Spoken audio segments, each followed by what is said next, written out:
Trend మారుతోంది. ఒకప్పుడు honeymoon అనగానే గోవా, ఊటీ, కొడైకెనాల్ లాంటి ప్లేసెస్కి వెళ్ళేవాళ్ళు. కానీ ఇప్పుడు ఆ ట్రెండ్ మారింది, రూటు మారింది.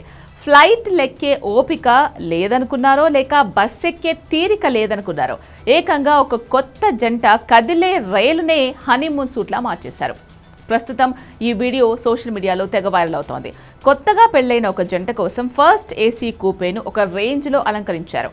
ఎర్రటి కర్టన్లు, మనసు దోచేలా పసుపు రంగు ఫెయిరీ లైట్స్, దానికి తోడు హార్ట్ షేప్లో ఉండే బెలూన్స్, ఇక మంచం నిండా పండ్లు, గులాబీ రేకులు చల్లేసి ఏకంగా రైలు బోగిని 5 స్టార్ హోటల్ హనీమూన్ సూట్లా మార్చేశారు. ఈ సెటప్ అంతా ఒకరు వీడియో తీసి సోషల్ మీడియాలో వదిలితే ఇప్పుడు అది కాస్త వైరల్గా మారి నెట్టింట 2 వర్గాల మధ్య పెద్ద రచ్చకు దారితీసింది. కొంతమంది రొమాంటిక్ బాబులు సూపర్ ఐడియా గురు, ఎవరికి డిస్టర్బెన్స్ లేకుండా వాళ్ళ పాటికి వాళ్ళు కూపే తలుపులేసుకున్నారు కదా, తప్పే ఉంది, ఈ ప్రయాణం వాళ్లకు లైఫ్ లాంగ్ ఒక మంచి మెమరీలా గుర్తుండిపోతుంది అంటూ ఫుల్ సపోర్ట్ చేస్తున్నారు. కానీ ఇంకొందరు మాత్రం ఫుల్ సీరియస్ అవుతున్నారు.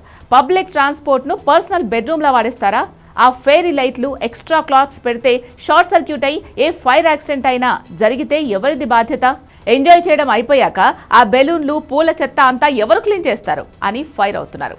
సిద్ధార్థ్ అనే ఒక నెటిజన్ అయితే ఫస్ట్ ఏసీలో అయినా ప్రశాంతంగా ప్రయాణించొచ్చు అనుకున్నా, ఈ 2026లో ఈ సుహాగ్రాత్ టూరిజం చూడాల్సి వస్తుందని కలలో కూడా అనుకోలేదు అంటూ తల పట్టుకున్నాడు. ప్రస్తుతానికైతే ఇండియన్ రైల్వేస్ నుంచి ఈ వీడియోపై ఎలాంటి అధికారిక ప్రకటన రాలేదు. ఈ వింత సంఘటన ఏ రైలులో ఎక్కడి నుంచి ఎక్కడికి వెళ్తున్నప్పుడు జరిగింది అనేది కూడా ఇంకా సస్పెన్సే. కానీ ఈ వీడియో చూశాక జనాలు రేపటి రోజున ఎవరైనా ఏకంగా ఏసీ బోగిలోనే కళ్యాణ మండపం సెటప్ వేసినా ఆశ్చర్యపోనక్కర్లేదు అని సెటల్ వేస్తున్నారు. ఏదేమైనా ఐడియా వెరైటీగా ఉన్న రైల్వే నిబంధనలు, తోటి ప్రయాణికుల భద్రతను కూడా కాస్త దృష్టిలో పెట్టుకొని ఉంటే మంచిదని పెద్దలు సెలవిస్తున్నారు. సో మీరెప్పుడైనా ఫస్ట్ ఏసీలో వెళ్ళేటప్పుడు పక్క కూపే నుంచి ఏ గులాబీ పూల వాసన వస్తే పొరపాటున కూడా డోర్ తీయకండి.